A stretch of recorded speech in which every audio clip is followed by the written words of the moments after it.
Okay, so when you picture an artist, what comes to mind? Is it like someone lost in this paint-splattered haze, all coffee and chaos, just waiting for that big lightning bolt of inspiration? It's a really strong image, isn't it? Super Yeah. romanticized. But here's the thing our sources uncovered, which is pretty surprising. A lot of these legendary creative types, they actually had really consistent routines. Maybe not always, conventional, but definitely routines. Right. And they weren't just quirks, these habits. They were pretty deliberate ways they made sure they could, show up and make magic consistently. It kind of flips that whole myth on its head. Structure and inspiration. They're not enemies. They're actually maybe kind of best friends. Best friends. I like that. Structure as an ally. That completely goes against the messy artist idea, doesn't it?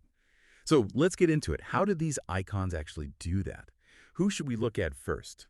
Our mission today for this deep dive is to peek into their daily lives, pull out those unique habits, and see what you can maybe shamelessly steal from their rhythms to get your own creative sparks flying. We're drawing from some great stuff today. Arts Media's piece on creative routines of legendary artists, and another one from Cageless on the daily routines of 26 famous creative people. Ready to dive in? Let's kick things off with Maya Angelou.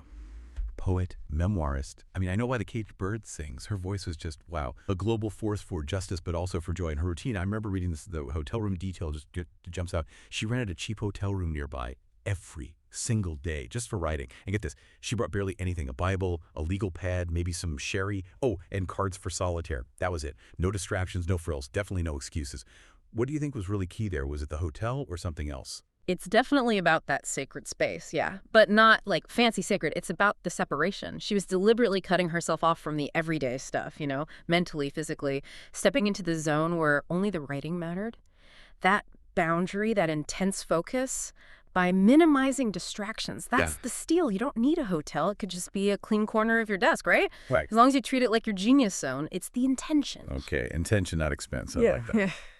So from that quiet, almost monastic focus of Angelou, let's swing over to pure energy.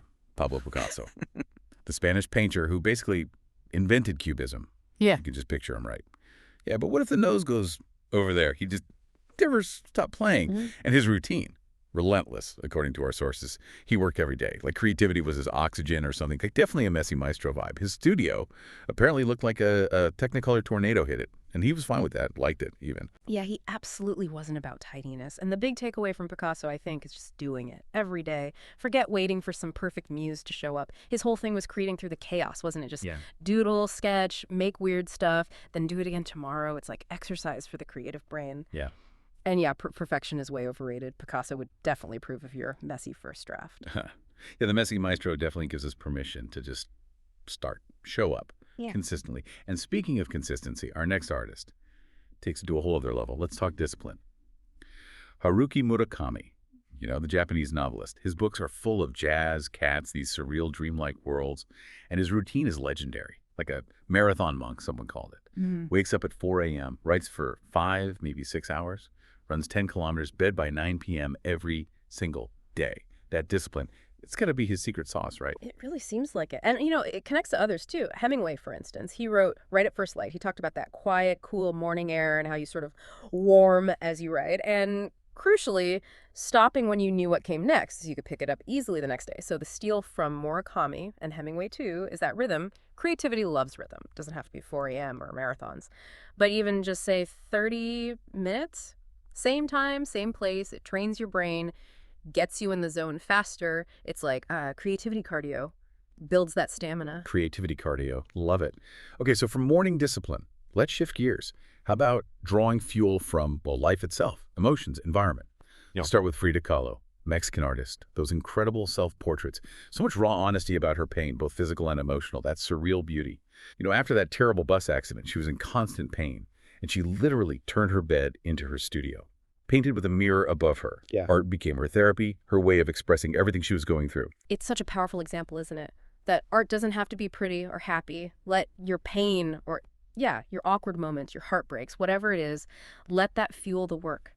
Your truth is your magic. That vulnerability, that honesty, that's what connects so deeply, I think. feels real. Absolutely. Your truth is your magic. Okay, and sticking with this theme of fuel, what about environment? Georgia O'Keeffe comes to mind. The mother of American modernism, those huge, almost abstract flowers, the haunting desert landscapes.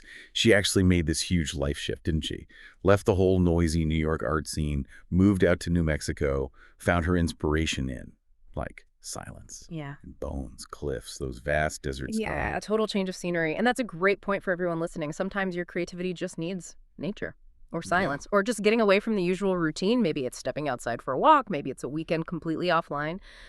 Letting that stillness or that new environment kind of reboot your soul. You got to find what feeds your creativity, right? Right, finding your own New Mexico, maybe. Yeah. Okay, one more key aspect. Reflection. Refinement. It might not sound as dramatic, but it's crucial. Look at Joan Didion. Apparently she'd spend most of the day thinking about a piece, not actually writing much, just sitting there trying to get the idea coherent in her head. Maybe only 3 or 4 sentences or a paragraph would actually land on the page by, like, 5 p.m. Yeah. But then, and this is specific, she had this evening ritual, an hour alone before dinner, with the drink, to go over what she'd done. She said the drink helped her step back, get some distance from the page. Yeah. Made it easier to see what needed cutting, what needed adding. That dedicated hour, that ritual, it speaks volumes about editing, doesn't it? The courage to really look critically at your own work, that distance she created, it let her hone in on the honesty, the precision, getting the words exactly right. And, we hear from listeners about this. Some people thrive creatively in the morning, others are total night owls. Maybe it is sunshine, maybe it's darkness that fuels you differently. It really comes down to finding your time and space for that kind of reflection.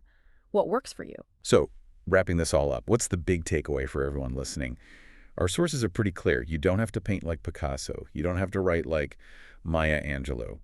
But you can absolutely borrow their habits. The quiet space, the disciplined schedule, giving yourself permission to create from joy or from pain, that dedicated reflection time. Exactly. Your routine doesn't need to look artsy or match some influencer's perfect setup.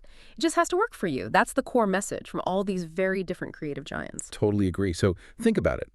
How does this apply to your big idea, that business you want to launch, the book you feel you need to write? Or maybe just, being more creative day to day. These legends show us that those consistent, deliberate habits, they really are the bedrock. Which leaves us with a question for you, really.